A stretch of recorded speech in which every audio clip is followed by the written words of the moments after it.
I do not know how long I have been here. I stopped counting the seasons long ago, when my bark thickened and my roots curled deeper than the stones that line the roads of Judea. I am older than the sandals that press into the dust beneath me, older than the stories whispered beneath my branches.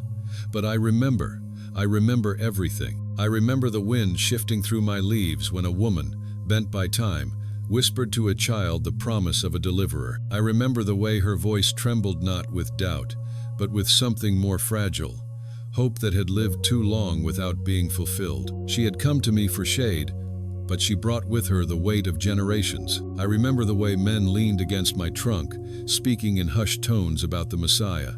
Some imagined him with a sword, others with fire in his eyes. Some thought he would come in glory, chariots splitting the skies, a king like David, fierce and mighty.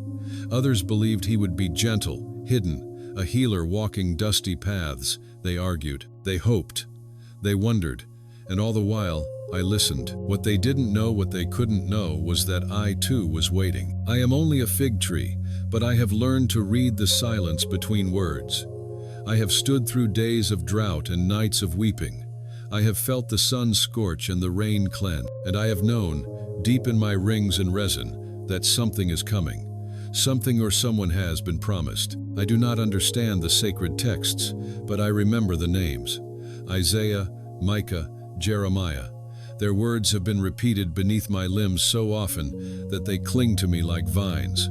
A child will be born, a virgin shall conceive. A light will shine in Galilee.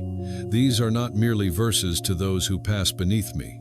They are breath, lifeblood, the only thing keeping hope from turning to ash. There is a silence that has settled over this land. It is not the gentle hush before sleep, but the heavy stillness that follows too much waiting. The prophets are gone. The heavens do not thunder. The people still recite the promises, but their eyes glance skyward with uncertainty. Has he forgotten, they ask? Has the Lord abandoned us? Sometimes, when the wind stills and not even the birds sing, I wonder the same. But I remember the old man who came every seventh day, placing his hands on my trunk and praying for the Messiah. He never saw him. He died beneath my shadow, his last breath a prayer unanswered. But even as his body was lowered into the earth, something in the soil hummed with expectation. I have stood watch as children became elders and elders returned to dust. I have heard their laughter, their cries, their songs of longing. Some came in anger, fists clenched, demanding to know why God was silent. Others came in surrender, with tearful prayers and empty hands. All of them were waiting, and all of them, somehow, believed. Even when belief cost them everything. I remember a boy, no older than 12, sitting cross-legged at my roots. He held a scroll too large for his lap and read slowly, sounding out the words, "And his name shall be called Wonderful Counselor, Mighty God, Everlasting Father, Prince of Peace." His voice cracked, but his eyes held wonder. "Will he come soon?" he asked the air. No one answered, but I did not forget. And now, even as my limbs grow weary and my fruit ripens slower, I stretch still. I lift my branches toward a sky that has not yet broken. I endure, not only because it is my nature, but because I was planted into a story not yet complete, a story that echoes through every root and leaf, a story that has taught me this: silence is not absence. Delay is not denial. What has been promised will come. I do not know the hour. I do not know the form. But if he should come, if the one they have whispered about for centuries should ever pass beneath my shade, I will know, not with sight or sound, but with the deep recognition of one who has been waiting all her life. I will lean a little lower. I will gather the light through my leaves and let it rest upon him. And though I have no voice, I will speak the only thing I have ever wanted to say: I remember. There is a kind of silence that settles not from peace but from distance. It seeps into the spaces between prayers and echoes, through the hollows left by unanswered hopes. I have lived through that silence. I have grown in it. I have learned that it does not come all at once. It arrives gradually, like the slow dying of a flame, until one day you realize the warmth is gone and only smoke remains. This silence has covered our land for generations. stretching from the days of the last prophet until now. I have heard no new words, no fresh revelations, only the repetition of old ones, recited more from memory than from faith. The people still come, they still sit beneath my branches, but their voices have changed.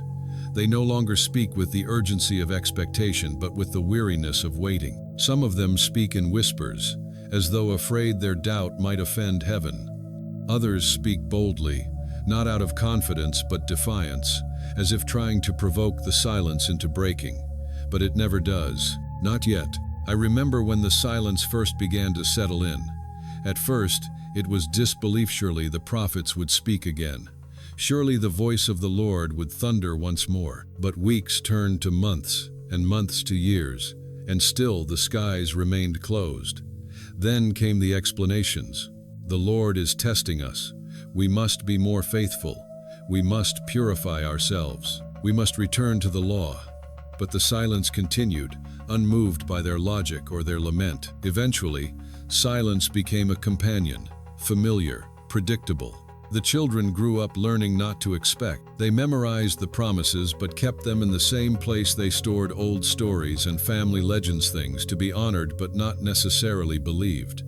And yet, every now and then, something would stir. A birth in a strange village, a dream that lingered past dawn, a scroll discovered in a dusty corner of the temple, and for a brief moment, hearts would quicken. Eyes would search the horizon, but when nothing followed, when the silence resumed its reign, they would sigh and return to their fields, their homes, their waiting. I see it in their eyes when they come to me, the tension between belief and resignation. They want to hope, but hope hurts. Hope requires vulnerability. It asks you to open yourself to the possibility that things might not stay as they are.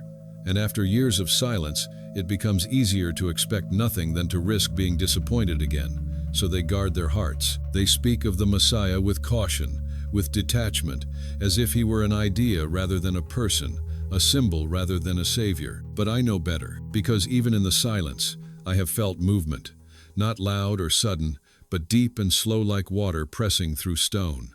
It is in the soil, in the wind, in the shifting of the stars. Something is coming. I cannot explain it, but I feel it the way I feel the approach of spring even before the frost has thawed. It is not in the voices of the people, but in the places where their voices fail, in the sighs, the pauses, the tears wiped away when no one is looking. The silence speaks, if you know how to listen. And so I listen. I gather each breath, each silence, each question left unanswered. I hold them like seeds, buried in the darkness, waiting for their time. Some of those who rest beneath me have given up.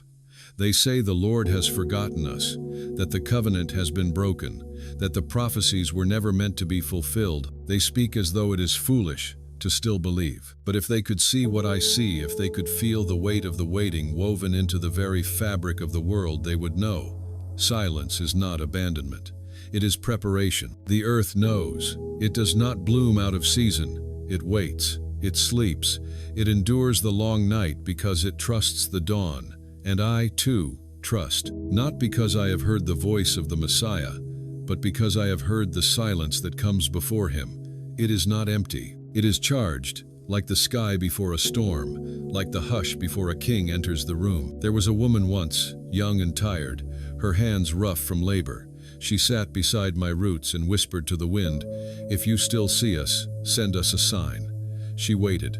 Nothing came. She left, wiping her eyes. But even now, years later, I remember her voice. It did not echo, but it stayed. And I believe I know that her words were not lost. They are part of the soil now, feeding something greater than either of us can understand. I have learned not to fear the silence. It is not the end of the story. It is the space where faith is formed. It is the crucible where longing becomes love. I do not know when he will come. I do not know what he will look like. But I believe that even now, the silence is bending toward him.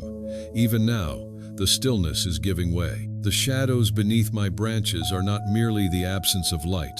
They are the quiet place where the light will first fall. So I wait, I listen, and I stretch my limbs toward the silence, not to break it, but to receive what comes next. They never stayed long, Most who passed beneath me came only for a short rest, to eat a piece of bread, to escape the heat for a while, or to wait for someone they were meeting along the road. I was just a tree to them, a fixture, like a well-worn path or a familiar stone. Yet over time, their words became my breath, their footsteps, my heartbeat. What they brought with them, often unknowingly, were fragments, not of things, but of dreams, questions, memories, pieces of a deeper longing that, once heard, could never be unheard. I remember them all.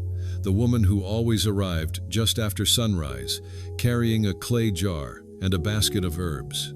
She would settle beside my roots, sigh deeply, and begin sorting her leaves and flowers. Her hands moved with purpose, but her eyes wandered toward the hills. One morning, her sister joined her, breathless from the walk. They spoke in hushed tones about a dream one had seen a ladder, the other a lion lying down beside a lamb. They laughed at themselves, calling it foolishness, but their laughter did not reach their eyes.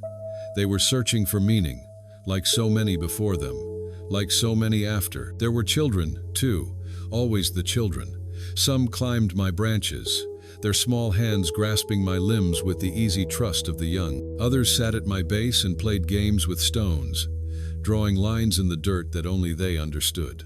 I loved the sound of their voices, bright, untamed, filled with questions they had not yet learned to suppress. "Why doesn't the Messiah come now?" one boy asked his sister. "Maybe he already did and no one noticed," she replied, and they both fell silent for a moment, their eyes wide, before bursting into laughter and returning to their game. But I remembered their words. I always did. Older men came in groups, robes gathered in dust, heads bowed against the sun. They argued not with anger, but with urgency.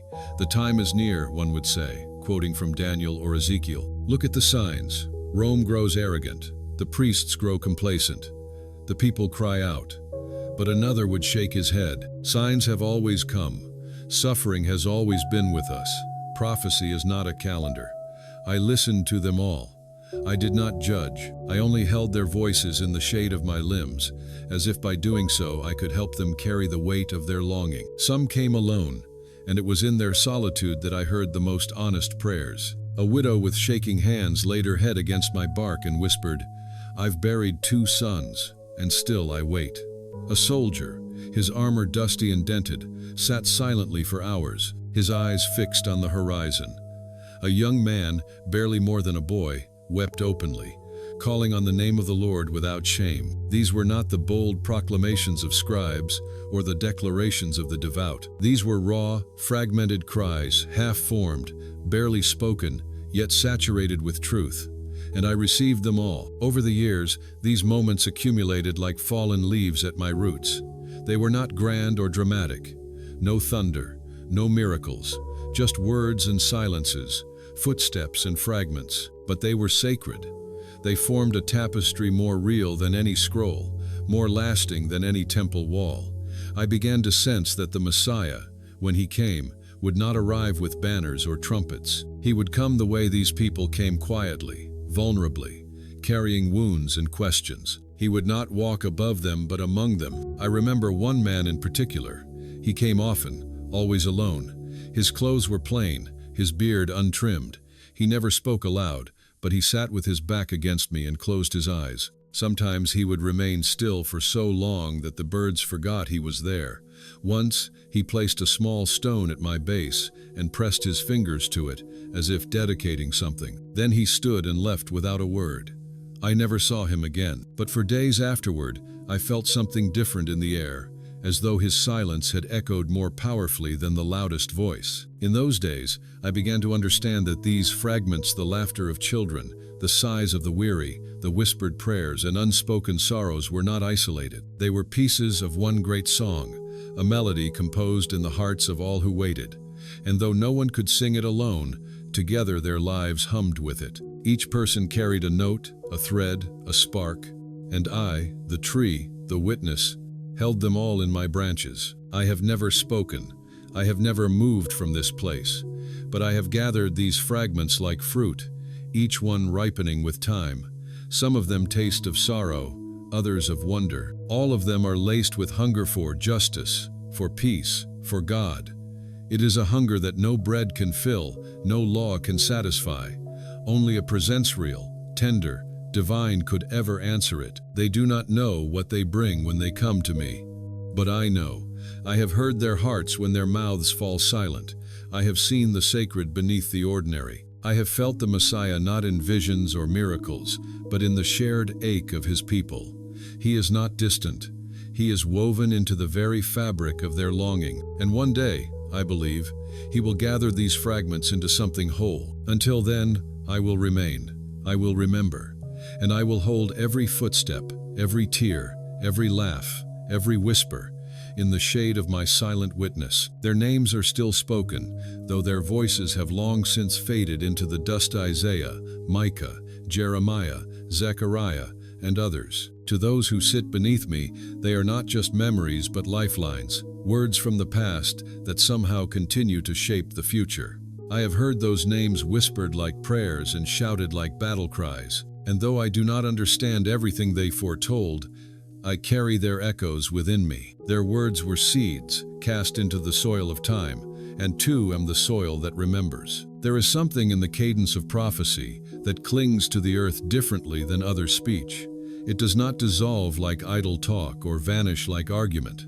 It stays, it sinks, it stirs. Over the years, those who have come to me have repeated the same verses over and over, as if by saying them aloud they might make them come true. A virgin shall conceive. The people walking in darkness have seen a great light. Out of Bethlehem shall come a ruler. I do not know what these words mean in full, but I know the way they make people sit still, the way their breath catches, the way their silence deepens afterward. That silence is never empty. It is expectation, reverence, ache. Some bring scrolls. I have watched hands, trembling with age or trembling with awe, unroll parchment so carefully it is as though they are touching fire. The scrolls are worn, edges frayed, the ink faded but not forgotten. They read aloud, and though I have heard the same lines 1,000 times, each recitation feels like the first. He was despised and rejected by men. He bore our pain. By his wounds, we are healed. These are not easy words. They carry weight. They bruise, and yet those who speak them do so with a kind of holy tenderness, as though within the suffering there is salvation. I remember one Manthan, weathered, with eyes that burned like coals. He stood beside me and declared with such force, "The Spirit of the Lord is upon me, for he has anointed me to proclaim good news to the poor." He did not read the words, he lived them. His voice shook the leaves, and for a moment I thought the silence would finally break. But then he fell quiet, folded the scroll, and walked away. Others murmured behind him, some with awe, others with suspicion. I wanted to call him back, to ask, was that him, the one? But I could not speak. I could only listen as his footsteps disappeared down the path. What strikes me most is not just the content of the prophecies, but the way people cling to them, even when they no longer know why. A father once told his son, "The prophets saw far ahead, farther than we can." The boy asked, "Did they see him?" The father paused. "They saw shadows. They saw the shape of what would be. Not the face, not the name, but they believed." That word believa has stayed with me. It is not a certainty of sight, but a certainty of soul. The prophets spoke, not to describe, but to declare, not to explain, but to invite. And still, their words echo. I wonder sometimes what it cost them, to speak what they did not fully understand, to announce a salvation they would not live to see, to be hated, mocked, imprisoned, all for a promise far beyond their lifetime. Did they doubt? Did they fear they had spoken in vain? Or did they, like me, feel something stirring in the soil of their spirit, something undeniable and urgent, something that would not let them stay silent? If so, then I understand them more than I thought. For I too have carried words I did not comprehend. I too have stood rooted in waiting, bearing witness to a hope that has not yet become flesh. There was an old woman who used to sit beneath me every Sabbath.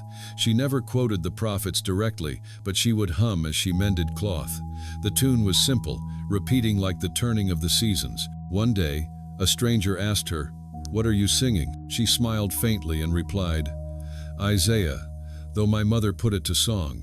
She said it was the only way to keep it in our hearts. Then she hummed again, and the melody settled into my branches like dew. Even now, I can recall its shape. The prophets are not gone. They breathe through the generations, carried not just in scrolls but in stories, in songs, in scars. And perhaps that is the greatest echothway their words have taken root in the ordinary. Not in the palaces or the courts, but in fig trees and fields and firelit homes. The Messiah they foretold will not come to the proud, the powerful, the polished. He will come to those who have kept the echoes alive, those who know how to recognize the voice of God not in thunder, but in a whisper, not in spectacle, but in presence. So I remain, the fig tree of many shadows, the keeper of voices, the guardian of echo. I hold the fragments of prophecy in my bark, in my roots, in the rustle of my leaves. And though I have not seen the fulfillment, I believe in the promise, not because I understand it, but because I have heard it repeated with too much hope, too much ache, to be false. One day, I believe, the echo will give way to voice, the shadow will become form. And when that day comes, the fig tree will remember not the moment, but the long longing that led to it. It was never far from their lips, though few dared to ask it aloud. Most carried it like a stone in the shoes mall, enough to ignore for a while, but constant, unrelenting. It clung to the pauses between conversations, to the way their eyes lingered on the road, to the way they fell silent when the sky turned orange at dusk. It was not a complicated question, not one that required scholarly interpretation or sacred training. It was painfully simple. When will he come? I have heard that question in every forms, softly whispered by old women bent by grief, growled in frustration by farmers with dust on their hands, sung half-heartedly in lullabies by mothers who feared their children might never know peace. It was asked with tears, with laughter, with silence. It was the one question no one had an answer for, and yet no one stopped asking. I have stood in the shade of their wondering, rooted in their doubt as much as their faith, and I have learned to feel its weight. Not all who asked believed. Some mocked, some despaired, some turned their questions into bitterness, building walls around their hope to keep it from hurting them. But the question remained, even in them, because even the hardened hearts longed for something more, and longing cannot be erased, it can only be buried, until the right breath brings it back to life. I remember a group of travelers stopping beneath my branches to rest from the heat. One of them, a young man with calloused hands, leaned against my trunk and said, "Do you think he'll come in our lifetime?" The others scoffed. One laughed and said, "That's what my grandfather said, and his grandfather before him. Maybe it was just a story to keep us behaving." Another shrugged, chewing on a reed. "If he does come, he'll probably side with the priests, like all the rest. We're too poor for a Messiah." The young man was quiet after that. He looked up at my branches, then at the sky beyond them, and said nothing more. But I felt something in him shift, disappointment, maybe, or something softer. He had dared to hope, and it had not been received. That kind of silence is heavier than any word. There was another, an older man, who came often. He never spoke to others. He simply sat, eyes closed, lips moving in silent prayer. One day, as twilight settled, he opened his eyes and said to no one in particular, "Lord, if I must die before he comes, let me at least dream of his face." He placed his hand on the ground and whispered something I could not hear, but it soaked into the soil like rain. I have never forgotten him. There was a stillness around him that felt like the breath before a song, a stillness that spoke of wounds carried too long, of nights spent weeping in secret, of a faith not flashy but forged in fire. He never returned, and I still wonder whether the Lord granted him that dream. The question is not just about time, it is about identity. What will he look like? Will we recognize him? Will he be strong, gentle? Will he bring war or peace? Will he be like us, or utterly unlike anything we've known? Each person who comes brings their own picture, shaped by pain and longing. For the sick, he is a healer. For the oppressed, a liberator. For the scholar, a teacher. For the lost, a shepherd. For the grieving, a comforter. They carry these images like folded letters in their hearts, waiting for the day they might be opened and read aloud. But I, who have watched them all, who have listened for so long, believe the Messiah must be all of these, and yet, beyond them too. Not just the answer to our questions, but the one who reshapes the question itself. When will he come? The words fall differently each time, but they always come back. In the hush before the morning, in the creak of a tired cart, in the breath caught in a child's chest when a story ends without an ending. They carry it even when they pretend not to. It lives in the way their fingers trace the verses on a scroll, in the way they pause before speaking his name, in the way they look toward the horizon as if something or someone might be walking toward them already. And what of me? I, who am only a tree, who cannot speak or walk or weep, I have asked the question too, not in words, but in the way I stretch toward the sun, in the way I bloom each season despite the silence. Every ring in my trunk is a testimony of waiting. Every fruit I bear is a whisper of hope. I do not know when he will come. I do not know what shape his shadow will cast across my roots.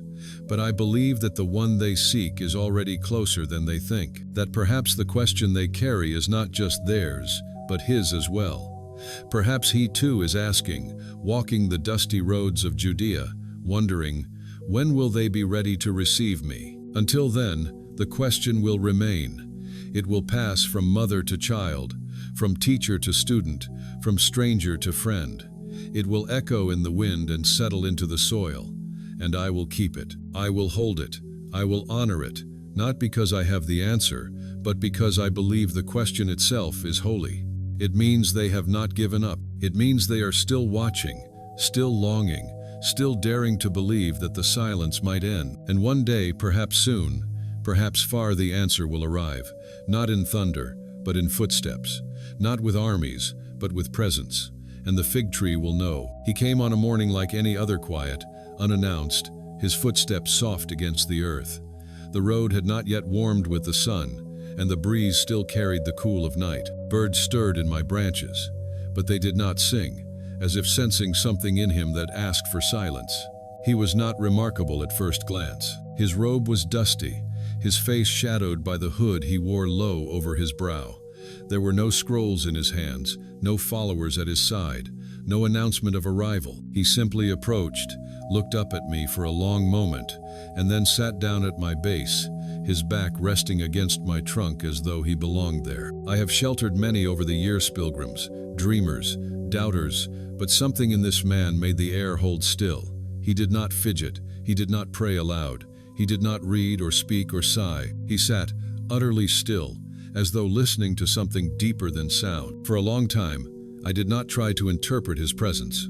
I simply watched. The way his chest rose and fell with even breath.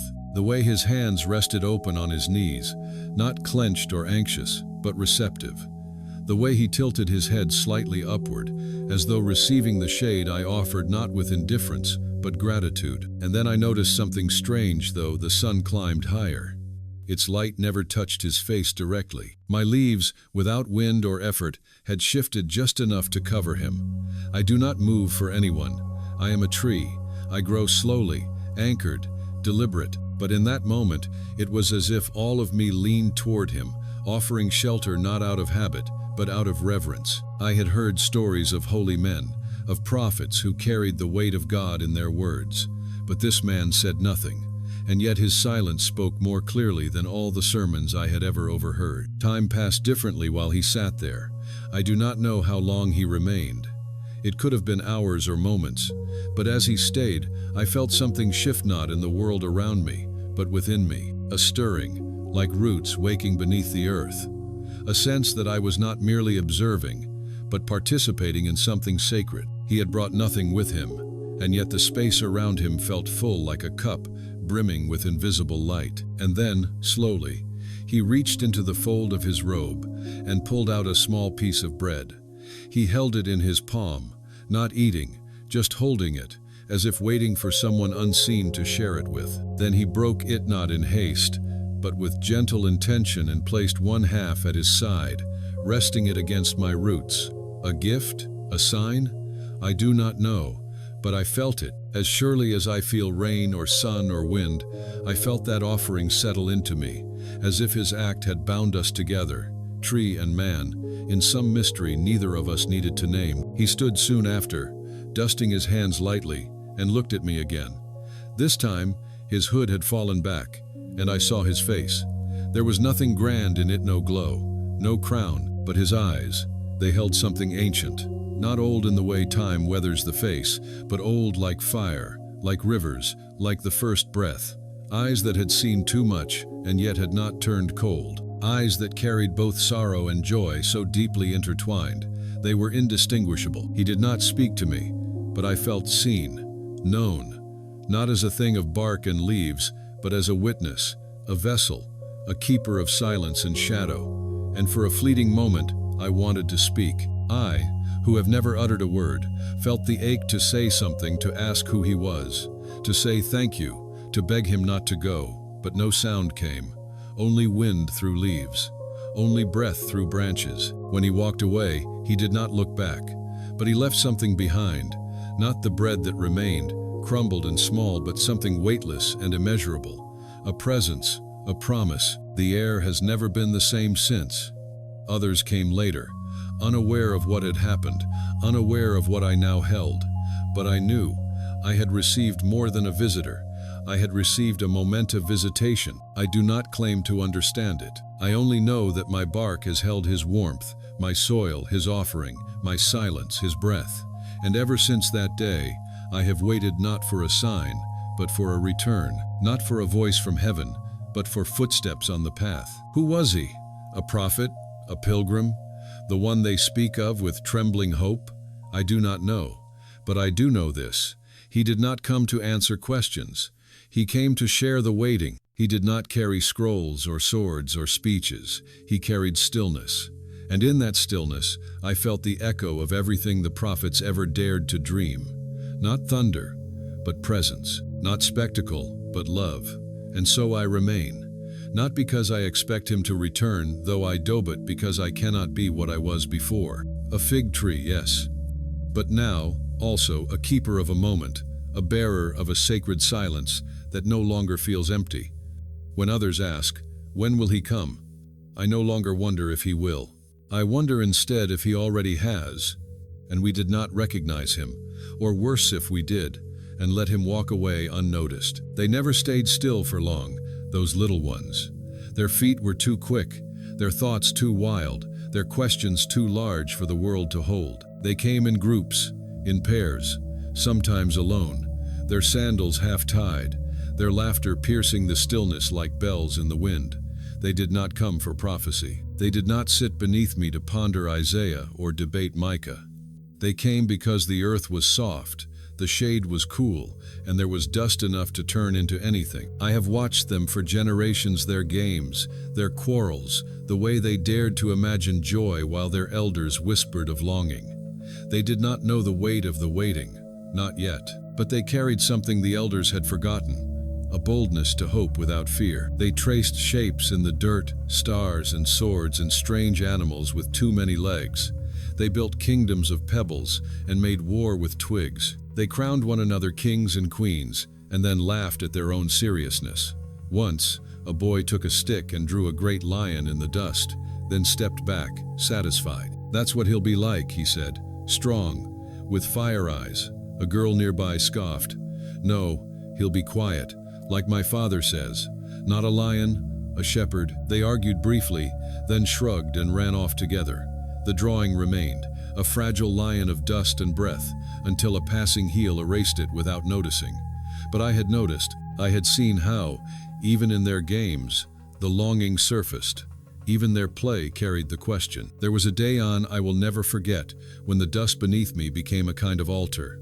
It was late in the afternoon, and the light turned gold, pouring through my leaves like honey. A group of children had gathered, and one of them, a girl with wide eyes and a missing front tooth, stood up and said, "Let's make a place for him, just in case he comes today."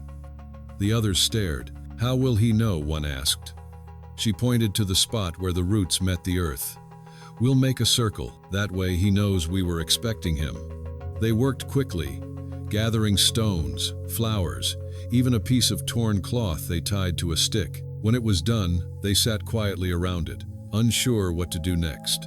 Then, one by one, they began to speak, not loudly, not solemnly, but with the kind of honesty only children can offer. If you come, I'll give you my bread. I'll show you the path to the well. You can sit next to me at dinner. Their offerings were small, almost silly, but not to me. I felt the earth itself soften beneath them. I felt my roots hum with something older than sorrow. I felt hope, real hope. Not the strained hope of the tired, but the effortless kind that rises like laughter. They did not ask when he would come. They simply acted as if he might. That was enough to change everything. The circle they made did not last. Wind came. Time passed. Others came and walked through it without noticing. But I remembered, and I began to wonder if perhaps it is not the wise who keep the faith alive, but the children, not the ones who know the scrolls by heart, but the ones who trust without seeing, the ones who build altars out of dust and dares, the ones who believe that God might actually come today, that he might sit with them, laugh with them, ask to share their bread. I think sometimes that if the Messiah came as a child, they would be the first to see him, not the priests, not the scholars, the children, because they do not wait the way adults wait. They wait with open hands. They expect joy. They look for wonder in every shadow. I have seen them find it in the curl of a leaf, in the shimmer of light through my branches, in the shape of a cloud. They live close to the mystery, close to the soil, close to the stories they have not yet learned to doubt. There was a boy who came often, always quiet, always watching. He never joined the games. He simply sat, eyes wide, as if listening to something no one else could hear. One day, he looked up at me and whispered, "Do you live in the trees too?" No one answered, but I felt the wind shift. That night, a storm came, and in the morning, he did not return. But I have held his question in my bark ever since. I do not know what he heard, but I know this: he did not ask to understand. He asked to connect.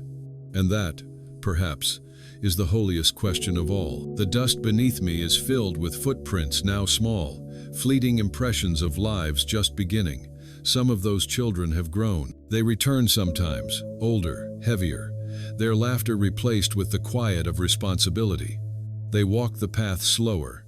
They do not sit as long. But sometimes, just sometimes, I see a flicker in their eyes when they glance toward the base of my trunk, as if remembering something they do not dare say aloud. A lion drawn in dust, a circle of stones, a whisper to a tree. They may forget, but I do not. Hope is not always loud. It does not always wear the garments of certainty. Sometimes, it is a child's hand placing a flower where the Messiah might sit. Sometimes, it is dust shaped into dream. Sometimes, it is the refusal to stop expecting joy, even when all the signs say wait. And I, the fig tree, the witness to prophets and pilgrims alike, have come to believe that hope is most powerful when it has no reason left to exist, when it rises not because the world says yes, but because the soul refuses to say no. So I remain, rooted in dust, draped in shadows, and every time I feel the patter of small feet, the rush of tiny voices, I remember, this, too, is holy. This, too, is waiting. And perhaps, when he comes, he will come not to the temple, not to the throne, but here where the children once made a circle in the dust and left a space open, just in case. There was no thunder, no flash in the sky, no sign written in the stars. But I knew because the wind changed, not with violence, not with storm, but with an unfamiliar tenderness, as if the air itself had begun to breathe differently, slower, deeper, more alive. It came in the early morning, just before the birds began their first tentative songs, the kind of hour when the world holds its breath between darkness and dawn. I remember the stillness that preceded it, the way my leaves waited without rustling, the way the dust at my roots seemed to pause mid-settle. Then the wind came, not cold, not hot, but new. And in that newness, I felt something shift, not around me, but within me. The kind of shift that trees know, not with thought, but with growth. It was as if something had been planted in the earth long ago, and now without warning it had begun to stir. I had lived through countless winds, some fierce, some playful, some dry with desert heat, some damp with sea salt. But this wind carried neither scent nor sound. What it carried was presence. That was the word I came to later.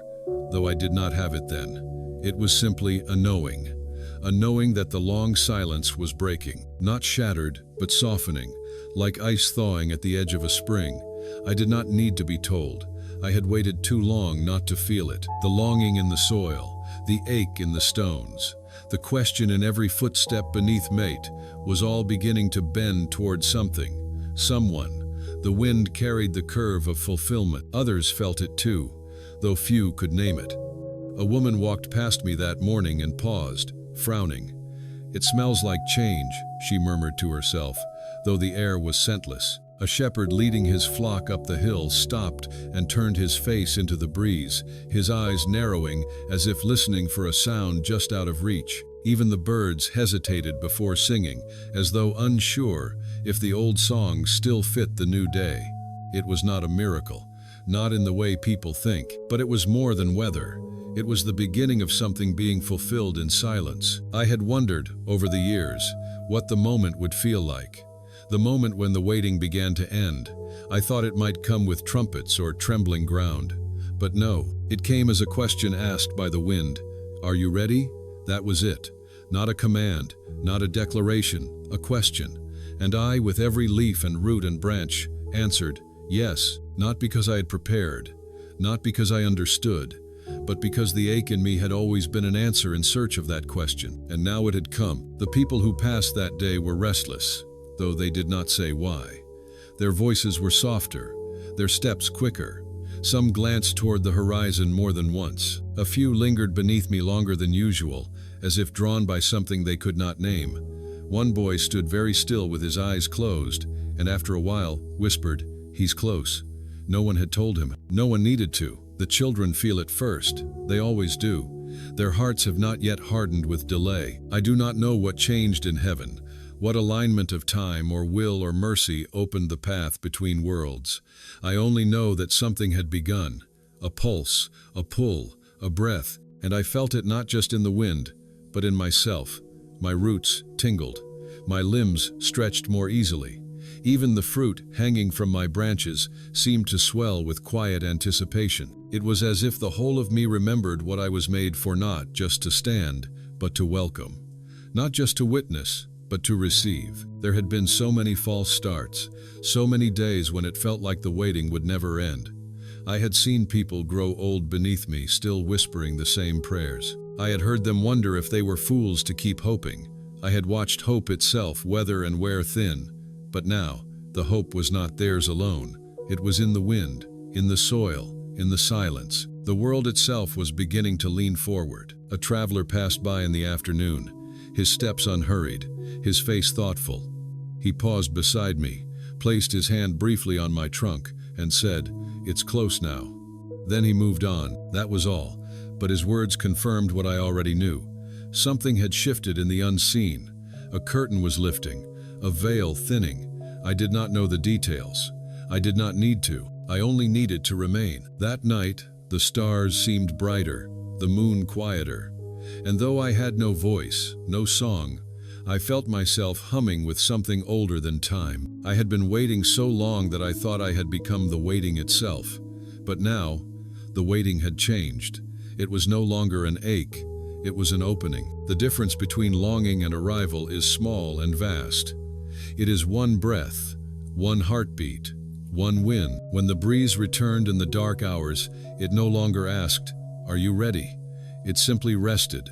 It wove through my branches like a promise made flesh. It carried nothing but presence. And in that presence, I knew.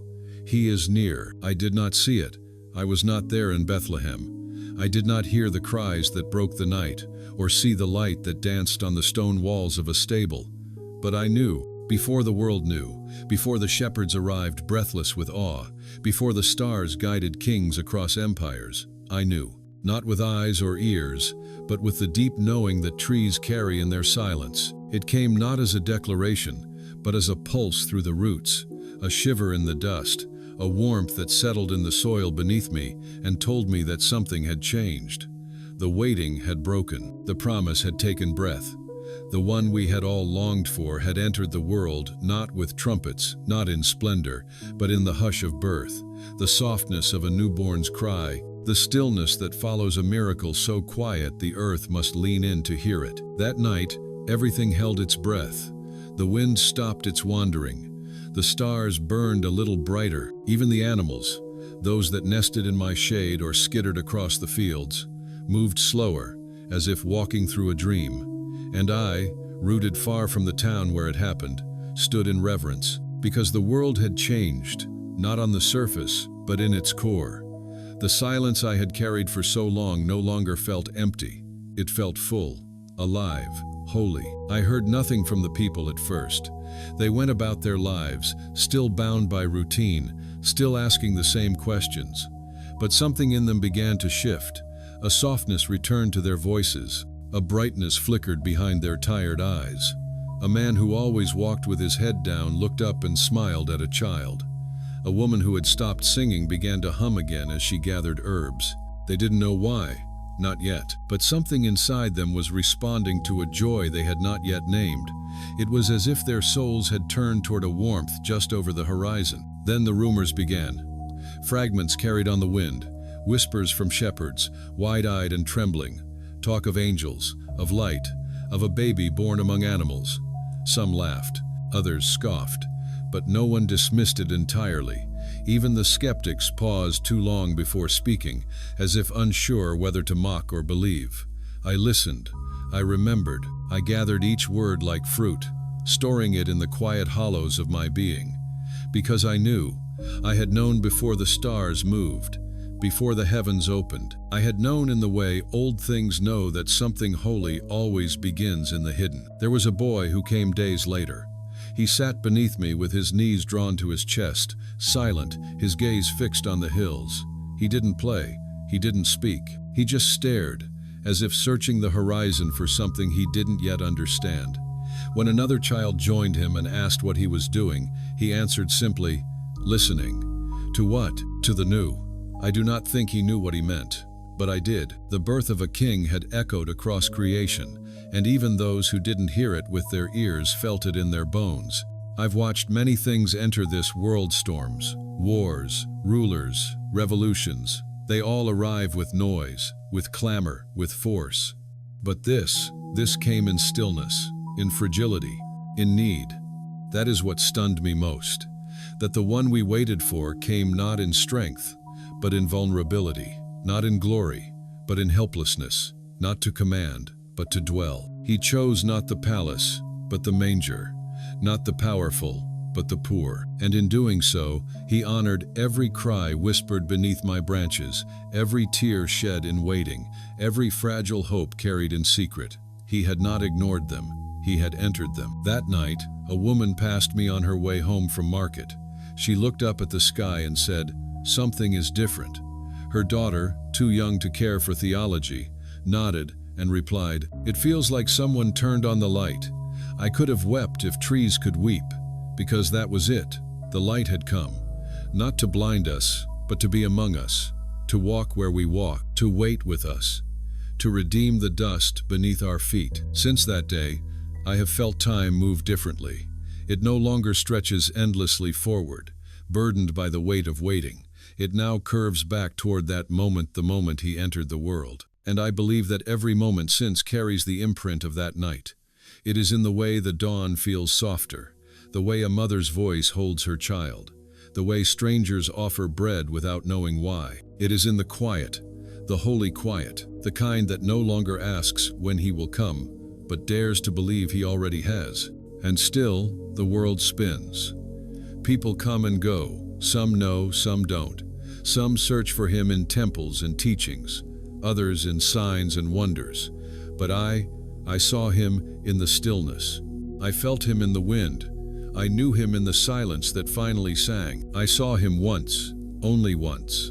After all the waiting, all the whispers, all the years stretched thin with longing, I saw him, not as a vision, not in a dream, but in the flesh, walking along the road that curves just beyond my roots. It was a quiet afternoon, the kind where the heat softens the light and the shadows curl like resting animals. I had not expected him to come that day, or any day. The waiting had become a rhythm, a shape I had grown into. I had learned to treasure the ache, to listen for him in every footstep. every sigh, every child's question. But I had stopped expecting to see him. I thought perhaps I would be like the prophets, carriers of promise, but strangers to fulfillment. And then he came. There were others with him, not many, a few men, dusty and attentive, walking slightly behind. They were speaking, but I do not remember their words. My attention was fixed on the one who led them. He did not walk like a king. There was no crown, no robe, no sign of distinction. And yet everything around him seemed to lean in slightly, as if drawn by something too deep to name. The birds did not startle. The breeze did not interrupt. Even the dust beneath his feet settled more gently. He walked like one who had never rushed a day in his life, like one who carried time within him rather than being carried by it. When he reached me, he paused, just there beneath my branches, where the children used to draw lions in the dirt, where widows had whispered prayers into my roots, where fathers and daughters had traced the words of the prophets on worn scrolls. He looked up, not at me, but through me, as if seeing something only he could see. And for the briefest moment, I felt as if the whole of me was not just bark and fruit and shadow, but memory, longing, the secret songs I had held in silence for generations. He did not speak. He did not need to. His presence was a word that had always been waiting to be spoken. One of the men behind him stepped forward and asked, "Rabbi, shall we rest here?" He smiled. That I remember, a smile not of amusement, but of knowing, as if this moment, this place, had been long written. He nodded, and they sat. Some leaned against me. One plucked a fig from my branch and bit into it with surprise, as if not expecting it to be ripe. They spoke softly. Of ordinary things, it seemed villages, families, paths ahead. But he was quiet, watching, listening, and then he turned his gaze toward the horizon, where the hills folded into one another like old hands at prayer. And then he said it, a single sentence, offered not as teaching, but as memory. "I knew this place," he murmured. "Before the beginning." The others did not understand. They smiled politely or said nothing, but I did. I, who had stood here before there were roads. I, who had held the prayers of those who had no words. I understood. He was not remembering the tree. He was remembering the waiting, the longing, the echo of his own promise, spoken through the mouths of prophets, carried in the tears of mothers, drawn in the dust by children's fingers. He had always been coming, and now he had come, not only to the world, but here. To me, they did not stay long. A few hours, perhaps, enough time for the shade to deepen and the light to soften. He ate, he laughed, he washed his face at the well, and then, as they prepared to leave, he turned once more and looked up at me, and in his eyes I saw no grandeur, only grief and love, and something deeper than either a willingness, as if he were already carrying a weight no one could see, as if he had always known where this path would lead, and had chosen it anyway. I had heard the prophets speak of a servant who would suffer. I had felt the people tremble with hope and fear, but now I understood. He was not here to end the waiting. He was here to enter it. When he walked away, I did not feel loss. I felt fullness, not because I had been chosen, but because every moment of waiting had not been in vain. Every sigh, every silence, every unspoken ache had led to this. I had seen him, not as a blaze of glory, but as a man with dusty feet and kind eyes, as God in skin, walking where the lost had walked, sitting where the weary had rested, eating fruit from the same branch that had fed the forgotten. I was only a tree, but in that moment I was also a witness. In the days that followed, I heard more. Rumors, stories. A wedding turned to wine, a leper touched and healed, a man raised from the dead, teachings that stirred the heart like the wind stirs the leaves. But I held on to that one moment, that single afternoon when he sat beneath me and let his silence speak more loudly than thunder. It was enough, more than enough. Because in that moment, I saw not just who he was, I saw who we were: those who wait, those who hope, those who believe without seeing. And now, even as time stretches on, even as his story is told and retold in ways too vast for roots to reach, I remember. I remember not the greatness of his arrival, but the gentleness of his presence. I remember not the signs, but the stillness. And I know he is not far, he is never far. He comes still, in the quiet, to those who wait with open hands and aching hearts. I saw him once, and I will never be the same.